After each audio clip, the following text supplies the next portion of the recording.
Montažni objekti, izgradnja, karakteristike i njihove prednosti. Tradicionalna gradnja kuća kod nas je daleko najzastupljenija i vjerovatno će tako i ostati u budućnosti. Zainteresovanost za montažne kuće se uglavnom svodi na vikendice, odnosno na objekte u kojima se boravi povremeno i kratko. Otklon prema montažnim kućama možda možemo pripisati i nedovoljno poznavanju karakteristika montažnih objekata i njihovih prednosti u odnosu na tradicionalne objekte. Montažna kuća je kuća po mjeri kao i klasično izgrađena kuća, a danas postoji veliki broj idejnih rješenja i izrađuju se prema potrebama i zahtjevima kupaca.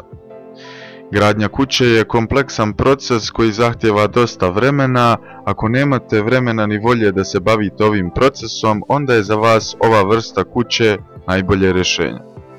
Izrada montažnih kuća. U suštini montažne kuće su objekti koji se izvode od gotovih elemenata koji se potom dopremaju na lokaciju i montiraju. Na kraju slijedi završna obrada prema željama i potrebama vlasnika. Međutim, postoji razlika između izrade kompaktnih i modularnih montažnih kuća. Kod kompaktnih kuća, koje su uglavnom prisutne na našem tržištu, dijelovi se na lokaciju dovoze odvojeno i tu se spajaju, dok se kod modularnih montažnih kuća većina dijelova spoji u fabrici, pa se skoro završena kuća dovozi na lokaciju. Ukoliko se odlučite na montažnu kuću, taj proces bi se trebao odvijati u nekoliko faza.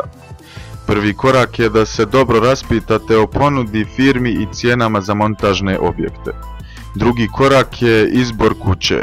Svaka firma ima tipska idejna rješenja. Također, svaka firma će vam ponuditi usluge arhitekte koji će izabranu kuću izmijeniti i prilagoditi vašim željama i potrebama. Nakon toga slijedi odlazak na lokaciju i upoznavanje terena. Potom ćete morati sklopiti ugovor sa izabranom firmom i vjerovatno uplatiti bar avans. Potom slijedi najvažniji dio, građevinska dozvola i priprema zemljišta, iskop i betoniranje temelja.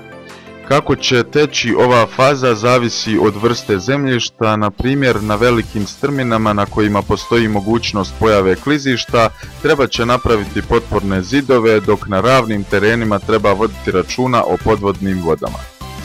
Nakon pripremljenih temelja, gradnja montažne kuće bi trebalo da ide relativno brzo i bez većih komplikacija. Na lokaciju se dovoze gotovni zidni elementi sa vanjskom stolarijom i postavljenom izolacijom u vidu stiropora, tako da se konstrukcija montira u što kraćem vremenskom periodu. Zavisno od veličine kuće, većina firmi nudi završetak radova u roku od 1 do 3 mjeseca. Ukoliko kupujete montažnu kuću od izvođača radova, tražite i atestnu dokumentaciju za ugrađene materijale. To je dokaz da su korišteni materijali prema određenim standardima. Izvođač će vam dati garanciju na izvedene radove i na konstrukciju, a trajnost bi trebala biti oko 100 godina, naravno uz redovno održavanje. Ušteda energije kod montažnih kuća.